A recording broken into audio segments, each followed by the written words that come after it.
persona is more about the personality of the person. तो अगर मेरे प्रोजेक्ट में 5 यूज़र टाइप्स हैं और मैंने 25 इंटरव्यूज़ किए हैं तो मैं हर यूज़र टाइप का एक एक पर्सोना बनाऊंगा। यूज़र एक्सपीरियंस में कितनी एक अहमियत है इसकी? छोड़ सकते हैं उसको हम पर्सोना ना बनाएं?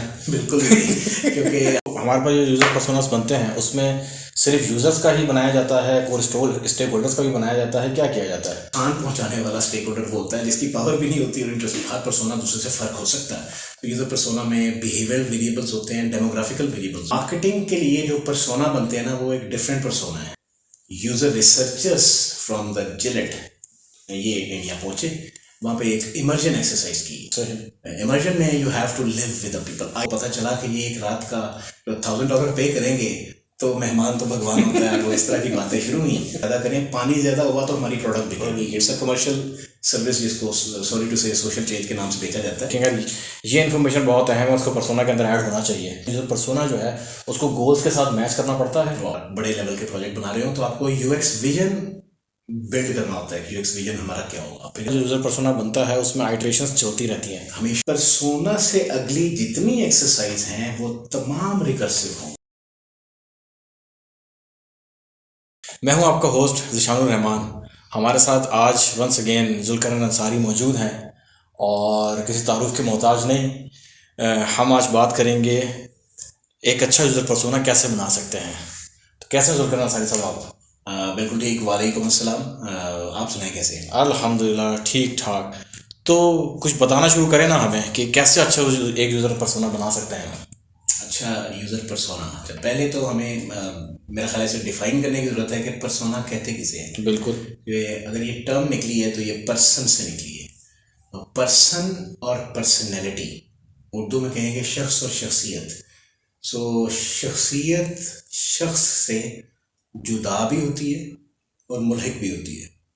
Personality is the part of the person but still we can distinguish it at separate. मतलब इसका ये है कि अगर मेरी शख्सियत में नरम हुई है, मैं आराम से आपसे बात करता हूँ, तो ये शख्सियत 100 लोगों की हो सकती है। सही। तो शख्सियत एक ग्रुपिफिकेशन है, एक जनरलाइजेशन है, और शख्स जो है वो एक स्पेसिफिकेशन है, एक आइडेंटिटी है, वो एक ही है। So persona is more about the personality of the person. जो हम यूज़र रिसर्च में यूज़र सेगमेंटेशन करते हैं तो हर यूज़र सेगमेंट में हमने एटलीस्ट 5 इंटरव्यू करने होते हैं। प्रैक्टिस से ज़्यादा भी हो सकते हैं, कम भी हो सकते हैं, कम होपेश।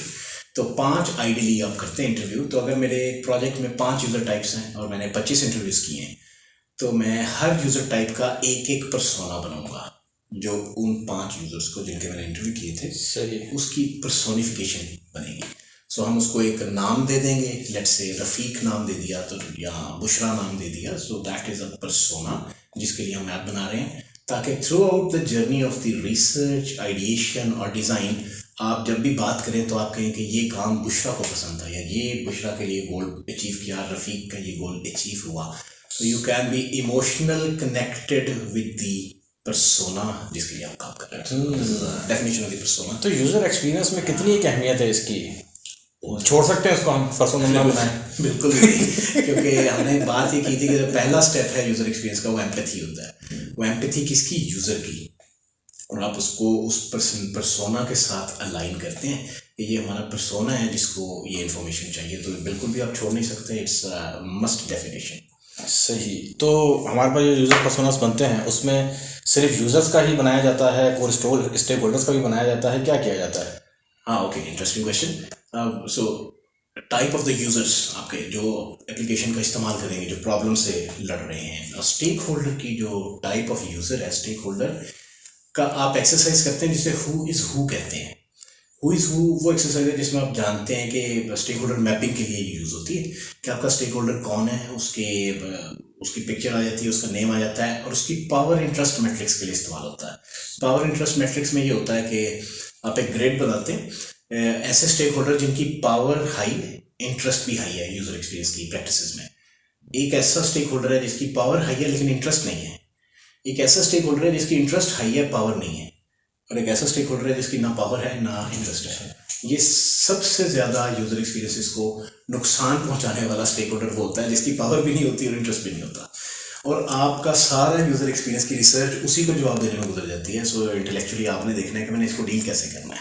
सो यहाँ पॉइंट ये है कि स्टेक होल्डर मैपिंग के लिए हु ज़रूरी है, that is different from the persona. User persona आप यूज़र के लिए बनाते हैं क्योंकि आपने यूज़र की जर्नी, यूज़र का एम्पैथी, यूज़र के इंटरफेस यूज़र के लिए बनाने, not for the stakeholder. Stakeholder भी अलाइन होता है यूज़र के लिए आपके साथ। यूज़र पर्सोना के अंदर कौन सी चीज़ों को अहमियत देते हैं, बिहेवियर्स को और किस किस्म की चीज़ों को? सो वेरिएबल्स है, हर पर्सोना दूसरे से फ़र्क हो सकता है। तो यूज़र पर्सोना में बिहेवियरल वेरिएबल्स होते हैं, डेमोग्राफिकल वेरिएबल्स होते हैं। जो बिहेवियरल वेरिएबल्स हैं उसमें आपके पास आ जाता है उस यूज़र का एटीट्यूड, उस यूज़र का रिकर्सिव में उसने कोई टास्क बार बार किया रिपीटेडली, या फ्रीक्वेंसी ऑफ द टास्क, वो कितनी बार, हाउ ऑफन इज डूइंग, उसके मेंटल मॉडल्स, उसकी प्रायोरिटीज़, उसके गोल्स, उसके पेन पॉइंट्स। और जो डेमोग्राफी है उसमें आता है कि उसकी एज, उसका जेंडर, वो एल्डरी है या उसकी एज कम है उसका, और अदर दीज फैक्टर्स को, किस सिटी से है, किस टाउन से है, किस कल्चर से है, ताकि हम लिमिटेशंस फाइंड कर सकें। So these are the two kind of behaviour variables जो हम डॉक्यूमेंट करते हैं पर्सोना में। सही। तो इसका स्ट्रेटजी जो बनाई जाती है, आप ये कह लें प्रोडक्ट साइड के ऊपर, डेवलपमेंट साइड के ऊपर, मार्केटिंग साइड के ऊपर, तो यूज़र पर्सोना का क्या इम्पैक्ट होता है उसके ऊपर स्ट्रेटजी के हवाले से? तो आपका business strategies of the persona तो यही होती हैं कि हमें यूज़र के गोल से बिजनेस गोल्स अलाइन करने हैं, दैट्स स्ट्रेट फॉरवर्ड। अच्छा, मार्केटिंग के लिए एक थोड़ा सा यहाँ मिसाल देके मैं आपको एक्सप्लेन करता हूँ। मार्केटिंग के लिए जो पर्सोना बनते हैं ना, वो एक डिफरेंट पर्सोना है। आप समटाइम उसे कस्टमर पर्सोना कहते हैं या बायर पर्सोना कहते हैं। यूज़र रिसर्च की प्रैक्टिसेस में जो पर्सोना बनता है वो यूज़र पर्सोना होता है। समटाइम्स वो देखने में एक सा लगता है, लेकिन उसके अंदर वैल्यूज और होती हैं। जो मार्केटिंग की एक्सरसाइज है उसमें बिहेवियर एनालिसिस नहीं होता, क्वालिटेटिव नहीं होता, ये नॉर्मली फॉर्म बेस्ड होता है। जो सर्वे फॉर्म्स होते हैं उससे ये बना लिया जाता है। उसका मकसद सिर्फ यूज़र की इनकम, फाइनेंशियल स्ट्रेंथ्स और डिसीजन पावर्स जानना है। मैं मिसाल देके आपको एक्सप्लेन करता हूँ कि कैसे डिफरेंट होते हैं और क्यों हमें यूज़र पर्सोना को यूज़र रिसर्च की प्रैक्टिस में अलाइन करना होता है बिजनेस के साथ या मार्केट के साथ, एक डिफरेंट स्ट्रेटजी से। जिलेट की कंपनी थी। जिलेट एक बहुत अच्छा ब्रांड, आप लोग जानते होंगे। तो उन्होंने दुनिया भर में अपने ब्लेड्स, शेविंग ब्लेड्स मुतारफ़ करवाए और वो बड़े अच्छे चले, बड़े अच्छे बिकते थे। तो उन्होंने एक उनके अंदर डिपार्टमेंट में ये बात आया कि इंडिया एक ऐसी कंट्री है जहाँ पे हमारा मार्केट बहुत ज़्यादा एक्सपैंड हो सकती है। They did a market research, उसमें उनके पर्सोनास बने और उस पर्सोना में उन्हें पता चला कि इंडिया के जो कल्चर में लोग हैं, बाय द वे हम पाकिस्तानी भी कल्चरल इंडियन है। अगर आप नोट करें कि हमारा डेमोग्राफी में जो बॉडी टाइप है हमारी वही है। सो नॉर्मली एक एवरेज इंडियन बॉडी में जिल्द मोटी होती है, बाल मोटा होता है। तो उस पर जब आप ब्लेड, ये एशियन यूरोपियन कल्चर से और एशियन जो चाइना जापान से डिफरेंट खा रहा है। सही। उसके लिए जो ब्लेड है ये परफेक्ट मैच है। अगर आप वो 2 ब्लेड या 3 ब्लेड रेजर्स लें तो ये परफेक्ट मैच करेगा। सो इस मिसाल से उन्होंने जितने सर्वे करवाए सब successful. Heavy branding, heavy market, heavy promotion, heavy business, they started it and they launched in India. And what happened, पहले दिन बहुत एक्सट्रीम रश, दूसरे दिन उससे कम, तीसरे दिन उससे कम, 7वें दिन no one is there to purchase even single blade. Why? Interesting question. Marketing research तो थी, persona भी था, business इसके base पे इतना बड़ा खड़ा कर लिया।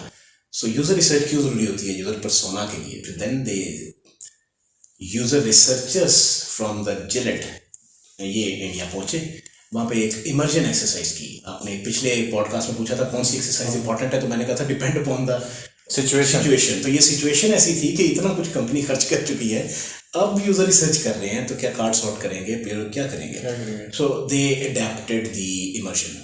सही। इमर्जन में you have to live with the people. Ideal immersion, not only कि आपने 4 घंटे साथ गुजारे with the place of the user, ताकि आप उनका कॉन्टेक्स्ट, उनका एनवायरनमेंट, उनका बैकग्राउंड, उनकी बॉडी लैंग्वेज ऑब्जर्व कर सकें। आइडियल सिचुएशन इससे बढ़ के है। So you live with the user, आप उसकी ज़िंदगी का हिस्सा बने। तो उनका टारगेट ऑडियंस था स्लम्स में रहने वाले लोग, जो आपका एक ट्रायंगल होता है जिसमें आपके पास high class, middle class, lower class. Massive user ये है जिन्होंने उनकी प्रॉफिटेबिलिटी में लाना है। सही। सो वो स्लम्प में रहता है। तो वो स्लम्प में गए, उन्होंने जाके कहा कि हम आपके पेड गेस्ट आपके पास रहना चाहते हैं। तो जब उनको पता चला कि ये एक रात का $1,000 पे करेंगे तो मेहमान तो भगवान होता है, वो इस तरह की बातें शुरू हुई एंड दे लिव, जिसके साथ अपने रहने रहे, सो वो रहे फॉर 1 वीक, हम 1 वीक आपके पास रहेंगे। वो ये एक्सरसाइज 1 वीक तक नहीं चली थी, उससे पहले उनको रिजल्ट निकल आया। First day what they discovered, they documented through a diary study, contextual diary. उन्होंने ये स्टडी किया कि दे लव आवर प्रोडक्ट। जो फैमिली का सरबराह था उससे उन्होंने कहा कि आपको प्रोडक्ट कैसा लगा, उसने वो शेव किया, एक्सपीरियंस किया एंड दे एंजॉयड इट अपने। उसने कहा बहुत अच्छा लगा, स्मूथ शेव थी, टक नहीं लगे और अच्छा रहा और बहुत ही ज़्यादा जेल मेरी नरम हो गई है, जो नॉर्मली उस तरह से हम शेव करते थे बाहर नाई से करवाते हैं। So that's a great experience. Do you love, आप जो क्वालिटेटिव क्वेश्चन है, ये आप इस प्रोडक्ट को लेंगे, आप इस प्रोडक्ट को आखिर इस्तेमाल करेंगे? यस करेंगे। अभी तक क्यों नहीं की? जी मुझे पता नहीं था, अब पता चल गया लेंगे। इसकी प्राइस अफोर्डेबल है, प्राइस थोड़ी सी हाई है लेकिन मैं ये करूँगा। ओके। अब वो पूरे दिन में वो परेशान के उन्होंने इस दौरान जितने भी रिसर्चर्स लोगों के पास थे सबकी डायरी में ये लिखा हुआ था, ये सब इस्तेमाल करेंगे, कर क्यों नहीं रहे? अगर उनका इन्फॉर्मेशन नहीं पहुंची तो शायद मार्केटिंग कैंपेन में पैसे ज़्यादा लगाने पड़े, ये वो सोच रहे हैं। अब वो रात वहाँ पे स्टे किया, सो गए हैं। सुबह जब वो उठे तो उन्हें एक अजीब सा शोर नजर आया। अभी सूरज उगा ही नहीं था। सो आई एम सॉरी अगर मैं स्टोरी लंबी कर रहा हूँ, लेकिन this is how you actually understood why this is important. अभी वो सूरज के तलु होने से पहले का एक रश है और लोग भाग रहे हैं। वो कहाँ भाग रहे हैं? पता चला कि पूरा स्लम में, पूरे मोहल्ले में वो 1000 घर हैं जिनके लिए एक नलका है। सही। उस नलके में पानी 6 बजे से 7 बजे 1 घंटा आता है।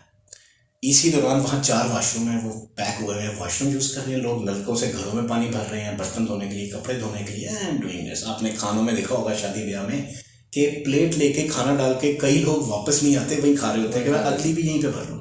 सो कुछ लोग वहीं बर्तन धो रहे हैं, कुछ लोग वहीं नहा रहे हैं। So they were there when you live with the people जिनके लिए आप काम कर रहे हैं। तो दे अंडरस्टूड कि ये हुआ क्या, इतना सा पानी है? तो पता चला जी हमारा पानी इतना ही आता है, फिर सारा दिन पानी नहीं आता। सरकारी नलका है, मोटर रखने की इस्तेदाद नहीं है इनके पास।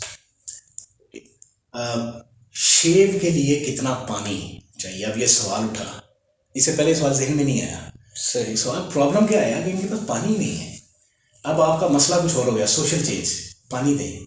अब पानी जब तक नहीं देंगे कि आपकी प्रोडक्ट नहीं चलेगी।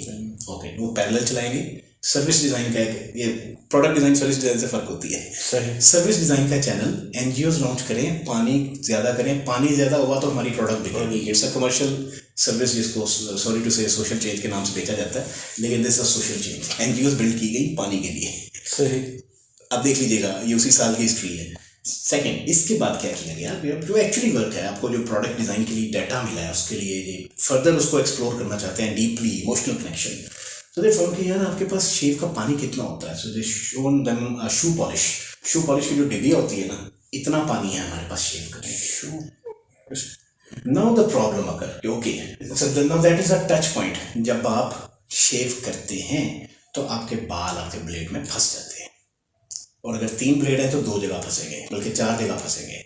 अब आप वो शू पॉलिश में एक मरतबा उसको अगर डुबो के करेंगे तो दूसरी मरतबा में वो बालों से भर जाएगा। Now you can not do the complete neat chief shave clean shave on that water. तो उन्होंने कहा आप करंटली क्या करते हैं? जी उस्तरा भेज। उस्तरे में नहीं होता ऐसा, नहीं। हमने टिश्यू पेपर रखा होता है, कपड़ा रखा होता है, या फिर कपड़े से साफ करते हैं। कपड़े साफ करते हैं, एंड में पानी से एक बार डालते हैं, पानी में कुछ नहीं सारा। Now this is the insight touch point of the journey where the user is dealing with the pain point. उस pain point में opportunity for the design क्या है? reshape our model जो उस तरह लगे, बिल्कुल। और 1 blade, उसमें मल्टीपल रेजर ना हो, लेकिन वो इतना शार्प हो कि एग्जिस्टिंग से ज़्यादा हो। जब they launch that blade, again आ हिस्ट्री की top selling product for the Gillette till that year. तो इस एक्सपीरियंस को अगर ना किया जाता तो कभी समझ नहीं आनी थी कि हुआ क्या हुआ। सो ये हुआ था, ये है यूज़र रिसर्च की प्रैक्टिसेस पे पर्सोना बनाना और प्रैक्टिसेस करना जो मार्केटिंग पर्सोना से फ़र्क होता है। ये मैंने आपको फ़र्क डिफरेंशिएट। तो इसका मतलब ये है कि आपको पर्सोना बनाते हुए भी बहुत सारी इवेल्युएटेड काफ़ी अहम इंफॉर्मेशन मिलती है। तो उसको फिर कैसे, कोई फार्मूला है, कोई तरीक़ेकार है, कैसे हम उसको देखेंगे? ये इन्फॉर्मेशन बहुत अहम है, उसको पर्सोना के अंदर ऐड होना चाहिए। सो जब भी आप यूज़र की रिसर्च करते हैं, रिसर्च की प्रैक्टिसेस पर्सोना से पहले होती है। बिल्कुल। तो पर्सोना से कि जब आप पर्सोना का एक्सरसाइज है आइडिएशन में, आइडिएशन में पर्सोना की एक्सरसाइज से पहले एक एक्सरसाइज गुजरती है एफिनिटी मैपिंग में शेयर इनसाइड स्टोरीज, जिसमें लोग इनसाइड स्टोरीज बिल्ड करते हैं कि there was something interesting, shocking और एनीथिंग, वो उसको आप डॉक्यूमेंट करते हैं। पर्सोना में आप उसको लेके आते हैं सही। कि ये यूज़र के पेन पॉइंट्स हैं, ये उसके गेन पॉइंट्स हैं, सो या और ये उसकी पर्सनैलिटी ट्रेट्स हैं। These are the from the affinity mapping. हम यूज़र पर्सोनास बनाते हैं तो काफ़ी सारे यूज़र पर्सोनास आप बनाते हैं, तो उसमें ऐसा भी होता है कि जो पर्सोनास है उसके अंदर पैटर्न मैच हो रहा हो या पैटर्न्स बनते हैं उसके अंदर।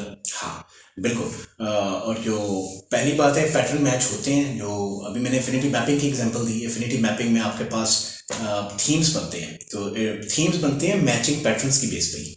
उसके बाद वो जो आपके पास पैटर्न्स बन जाते हैं ना, वो 3 जगह वैल्यू देते हैं। नंबर 1 आपकी प्रोडक्ट डिज़ाइन में, नंबर 2 सर्विस डिज़ाइन में, जैसे मैंने अभी आपको एग्जांपल दी जिलेट की। सो प्रोडक्ट डिज़ाइन में, सर्विस डिज़ाइन में और सिस्टम डिज़ाइन में। अगर आप सिस्टम चेंज करना चाहें, अगर आप एक आपका पूरा इकोसिस्टम बिल्ड हुआ हुआ है किसी पेज पर, आप एक नया इकोसिस्टम बिल्ड कर दें या उसी एग्जिस्टिंग इकोसिस्टम को चेंज कर दें, सो ये सारे पैटर्न्स की बेस पे आप डॉक्यूमेंट करते हैं। तो यस, पैटर्न्स बनते हैं। ठीक है, तो इसके आप कह लें कि फिर हमें फिर नाम भी देना पड़ते होंगे उनको। बिल्कुल, क्योंकि ये शेयर ट्रेड्स होती हैं। शेयर ट्रेड्स ये हैं कि हमारे, एक और एग्जांपल देता हूँ। हमने 3 डिफरेंट एक ही यूज़र ग्रुप के अंदर हमने 3 पर्सोना के इंटरव्यू किए।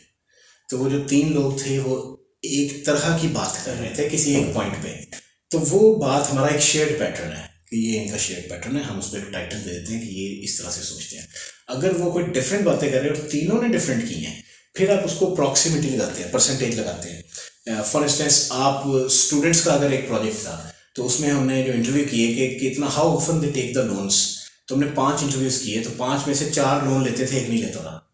तो जो 4 हमें परसेंटेज निकालनी है, तो इट्स 80%, 80-20, तो 80% लेते हैं। तो हमें वो शेयर ट्रेड्स निकालने होते हैं, पैटर्न्स देने होते हैं। यूर राइट, हम उसको नेम देते हैं ताकि हम उसको वो वैल्यूज दें जो इवेंचुअली एम्पैथी मैप में आता है।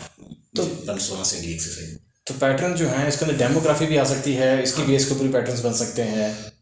डेमोग्राफी की बेस में ये बड़ा अच्छा सवाल है, क्योंकि अगर कोई ऐसा यूज़र रिसर्च का प्रोजेक्ट हो जिसमें मल्टी कल्चर्स एंगेज हैं, फिर तो ये पैटर्न बन सकता है। लेकिन नॉर्मली ऐसा होता है कि ये एक ही कल्चर और एक ही डेमोग्राफी में होता है, तो फिर ये कम देखने में आता है, ये कभी कभी होता है। सही। यूज़र पर्सोनास को नाम भी दिए जाते हैं। जी बिल्कुल बिल्कुल, लाजमी दिए जाते हैं। तभी तो मैंने कहा ना कि पर्सोना एक पर्सनैलिटी है, लेकिन हम उसको एक इंसान की तरह ट्रीट करते हैं ताकि इमोशनली कनेक्ट हो सके। तो आप उसे नाम लाजमी देते हैं। तो हर पर्सोना को आप एक रियल नाम देते हैं उसके साथ। और ज़रूरी नहीं है जो शख्स का नाम हो हम वही दें, हम नाम चेंज कर सकते हैं। हाँ बिल्कुल। और कई मतलब ऐसा होता है कि हम उसका वही नाम इस्तेमाल कर लेते हैं, लेकिन आइडियली ये नहीं होता। आप देखिए, कंटेंट राइटिंग में, फिल्म मेकिंग में आप इंस्पिरेशन किसी से लेते हैं तो आप नाम चेंज कर देते हैं, और आइडियली नाम चेंज कर लेते होते हैं। यूज़र पर्सोना जो है वो कुछ गोल्स सेट किए होते हैं, उसकी बेस के ऊपर बनते हैं। यूज़र पर्सोना जो है उसको गोल्स के साथ मैच करना पड़ता है। वाह, जबरदस्त। 2 किस्म के गोल्स हैं। यूज़र पर्सोना से पहले वाले गोल्स और हैं, यूज़र पर्सोना के अंदर भी गोल्स रहते हैं। तो मैं दोनों को डिफ्रेंशिएट करके बताता हूँ। यूएक्स का पूरा प्रोजेक्ट जब आप बनाते हैं, अगर आप बड़े लेवल के प्रोजेक्ट बना रहे हो, तो आपको यूएक्स विजन बिल्ड करना होता है कि यूएक्स विजन हमारा क्या होगा। फिर एक यूएक्स स्ट्रेटजी बनाते हैं। यूएक्स विजन से गोल आते हैं, स्ट्रेटजी उस गोल्स को कैसे इंप्लीमेंट करेंगे। So these are the 2 documents. उन्हीं गोल्स पे आपके पर्सोना बनते हैं। ठीक। पर्सोना के अंदर फिर यूज़र गोल्स होते हैं। यूज़र के गोल्स क्या हैं? तो आपके जो पहले वाले गोल थे वो थी आपके रिसर्च प्रैक्टिसेस के गोल, जिस पे यूज़र पर्सोना लाजमी सा है। और यूज़र पर्सोना में यूज़र्स के गोल्स हैं कि उन्होंने क्या करना है। वो अपने प्रॉब्लम को कम से कम कैसे कर सकते हैं, reduce the pen points, increase the gain points जो एग्जिस्टिंग अवेलेबल है, या कोई नया गेन पॉइंट उनको मिल जाए। सो ये उनके गोल्स हैं। तो इसका मतलब ये है कि 2 टाइप्स का मैसेज कह सकते हैं। एक स्टेक होल्डर्स के हैं जो गोल्स हैं, उनको अचीव करना है इसके अंदर, बिजनेस गोल्स और बिजनेस गोल्स, और दूसरे जो हमारे पास गोल्स हैं जो यूज़र गोल्स हैं, वो इस तरीके से बनता है। 2 टाइप्स ऑफ गोल्स इसमें आ जाते हैं, और दोनों को कवर करना होता है इसके अंदर। दोनों को बैलेंस करना होता है। कवर और लफ्ज़ बैलेंस करना। Balance is something like this. अगर आपने सीसा गेम देखी हो तो ऐसे आपके पास ये चीज़ पड़ी है, तो ये कहीं पे बैलेंस नहीं होगा। सही। तो दोनों तरफ इक्वल वेट होगा। एक तरफ बिजनेस गोल्स है, एक तरफ आपका यूज़र गोल्स है। अगर आपके यूज़र के गोल्स पे ज़्यादा फोकस हो गया तो यूज़र वाली साइड नीचे गिरेगी, बिजनेस उसके ऊपर गिर जाएगा। ये है आइडियल यूज़र एक्सपीरियंस जो तबाह हो गया। अगर आप बिजनेस गोल्स को फोकस कर गए तो बिजनेस नीचे गिर जाएगा, यूजर उसके ऊपर गिर जाएगा, फिर आपने बहुत ज़्यादा टू मच स्पेंड टाइम और efforts into the business goals, तो यूजर से अलाइन नहीं रहा। तो आपने इनको बैलेंस करना है, दोनों को अलाइन रखना है, बिजनेस के साथ यूजर को भी। So that's the hardest part of it. इसमें इसमें पेन पॉइंट्स भी निकलते हैं, नेगेटिव पेन पॉइंट्स। बिल्कुल, पेन पॉइंट्स के बगैर ये सिलसिला आगे जाएगा ही नहीं, क्योंकि हमने एक बात की थी कि हमारा टारगेट ये है यूज़र एक्सपीरियंस की डेफिनेशन में कि आपने ऑब्जर्व करना है, मेजर करना है, चेंज करना है यूज़र के इमोशंस को, उनके पेन पॉइंट्स को कम करना है और गेन पॉइंट्स को इंक्रीज करना है। तो पेन पॉइंट्स कम आप तभी कर सकते हैं जब आपको पता हो कि उनके पेन्स हैं क्या। तो इस एक्सरसाइज में आपने जब उनसे पेन पॉइंट्स अंडरस्टैंड किए, अपने रिसर्च की प्रैक्टिसेस में डॉक्यूमेंट किए, वो आप पर्सोना में लिखते हैं कि ये पेन पॉइंट्स हैं इस पर्सोना के। सही। तो आपने पर्सोनास बनाए हैं, उसके अंदर पैटर्न्स भी बन रहे हैं, उसमें मल्टीपल पर्सोनास आपके पास मौजूद हैं, तो उसको प्रायोरिटी भी देना अहम होता है या ना दें आप उसमें? नहीं, बहुत बहुत इंपॉर्टेंट है। मैंने अभी पिछले पॉडकास्ट में आपको बताया था कि एक पोल्ट्री फार्म का प्रोजेक्ट था जिसमें हमारा एक यूज़र टाइप थी ही नहीं, लेबर, और बाद में हमें पता चला कि वो लेबर तो सबसे इम्पोर्टेंट था। तो अब लेबर की प्रायोरिटी पहले नंबर पे आ गई, बाकी सब नीचे चले गए। सो यू ऑलवेज प्रायोरिटाइज कि आपका सेंट्रल यूज़र कौन सा है जो आपके सोल्यूशन में मददगार साबित हो सकता है, पेन रिड्यूस करने में और सोल्यूशन फोकस होना है। सही। तो इसका मतलब ये है आपका जो यूज़र पर्सोना बनता है उसमें आइट्रेशंस चलती रहती हैं हमेशा। It's iterative and super agile process. आपने एक बार एक पर्सोना बनाया, अगेन अभी फिर वही मिसाल, यूजर सेगमेंटेशन अगली स्टेज में चेंज हो गई, उससे प्रायोरिटी ऑर्डर भी चेंज हो गया। ऐसे ही है। सो ये चेंज होता है, ज़रूर होता है, बट अगर आपने सही प्रैक्टिसेस और सही काम किए हों, एक रिसर्च के मेथड्स को सही अडॉप्ट किया हो, तो आइट्रेशंस कम होती हैं। तो इसमें जो पर्सनल टच की जो बात की जाती है, उसको कुछ एलैबोरेट करेंगे आप? पर्सनल टच ये है कि मतलब you should have a back stories, their hobbies उनके क्या थे, उनके पर्सनल, यानी आपने जो भी यूज़र, आखिर आपने यूज़र इंट्रोड्यूस किए हैं तो आप उनके साथ पर्सनल टच किए बगैर इमोशंस ला ही नहीं सकते। मैं इसके लिए भी एक मिसाल देता हूँ, बहुत बड़ी, पाकिस्तान में तो सबसे बड़ा बिजनेस माना जिसे जाता है वो प्रॉपर्टी का है, और प्रॉपर्टी के टाइकॉन में नाम नहीं लेना चाहता, उनका यूज़र रिसर्च का कुछ इस तरह था कि गवर्नमेंट के कुछ लोगों को प्रॉपर्टी वहाँ पे उनको मिली जॉब के साथ, तो they were very much happy. Feedback 5 star feedback, बेहतरीन feedback, non personal touch, right. So जिस वक्त राइट यूज़र प्रैक्टिसेस करने का मौका मिला तो उनसे जब पूछा गया कि आपने जो लिखा है कि इससे बेस्ट प्रॉपर्टी कोई है नहीं, इससे बेस्ट ऑफर कोई नहीं मिली, हमारे बच्चों का मुस्तकबिल से मर गया, हमारे लिए फला फला, जब उनसे पूछा कि उन्होंने कहा इनसे बुरा काम ही कोई नहीं, दैट्स अ पर्सनल टच। एक हम पे ज़बरदस्ती इम्पोज किया गया है, इसके पैसे हमारी तनख्वाह से काटे गए हैं। तो उनका फिर आपने लिखा क्यों? उन्होंने कहा हमें कागज़ों के डॉक्यूमेंट नहीं दे रहे थे, पैसे काट दिए थे, डॉक्यूमेंट नहीं दे के पहले फीडबैक दें। सो हमने फीडबैक दे दिया। It's another thing, it's not empathy, it is not a user research. You are taken 5 star with actually 0 empathy, जिसमें यूज़र दिल से नफरत करते हैं आपसे। मेक श्योर कि डॉक्यूमेंट में 5 स्टार लेना यूज़र रिसर्च नहीं है, पर्सनल टच होना ज़रूरी है ताकि आप सही चीज़ों को समझ सकें, कैंसर को कैंसर कह सकें ताकि उसका इलाज कर सकें, ना कि उसको फूल कह के तो उस पर खुश होता है कि परफ्यूम है, इतना है, खुशबू आ रही है। जैसा कि आपने कहा है कि यूज़र पर्सोना जो है वो आइट्रेट होता रहता है जी। तो यूज़र पर्सोना तो बहुत अहम चीज़ है जिसकी बेस के ऊपर आगे आपका आगे बहुत ज़्यादा काम हो रहा होता है, तो वो तमाम तरह काम आपको रिव्यू करना पड़ता है फिर। You are right. मैंने अभी जैसे मिसाल दी, एक नया यूज़र टाइप आ गया, नया यूज़र सेगमेंट डिफाइन हो गया, आइट्रेट हो गया, तो जब आपने स्क्रीन्स बनाई हैं तो, या आपने स्क्रीन अभी बनाई नहीं है, नया यूज़र आ गया तो क्या करेंगे, तो स्क्रीन बनेंगी, अगर बनाई है तो आइट्रेट करेंगे, तो क्या सीधा स्क्रीन चेंज कर देंगे? नो।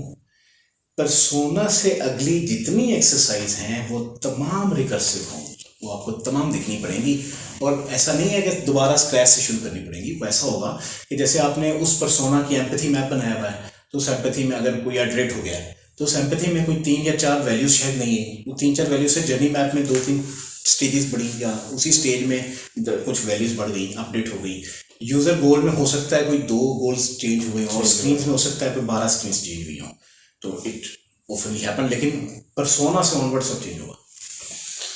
बहुत बहुत शुक्रिया जुल्कर अंसारी साहब, आपके साथ जब बात शुरू होती है तो ख़त्म नहीं होती है, और आप ये कह लें कि सो ऑन सो फॉर चलती रहती है।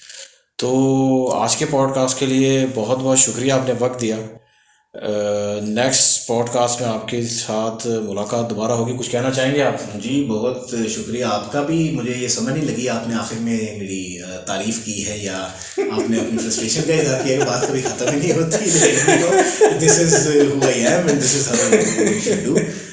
यूज़र रिसर्च का आपका ये पॉडकास्ट का सिलसिला ये बहुत ही अच्छा लगा है मुझे, बहुत शानदार है। आप इसे ज़रूर चलाइए क्योंकि पाकिस्तान में यूज़र रिसर्च के ऊपर स्पेसिफिकली पॉडकास्ट मैंने नहीं देखा। हो सकता हूँ मेरी नज़र से ना गुजरे हूँ, but I would try my level best कि जो बातें मैं आप तक पहुँचा सकूँ और हम लोग जो भी कंट्रीब्यूट कर सकें नए आने वालों को, जो इस फील्ड में कुछ टाइम गुजार चुके हैं, उन्हें यूएक्स का बिल्कुल भी कुछ नहीं पता, उनको कुछ गाइड कर सकें। और वो लोग जो बहुत ज़्यादा देर से इस पे काम कर रहे हैं और वो कुछ गलत प्रैक्टिसेस कर रहे हैं, इन दे वांटेड टू नो कि यार सही प्रैक्टिसेस क्या है।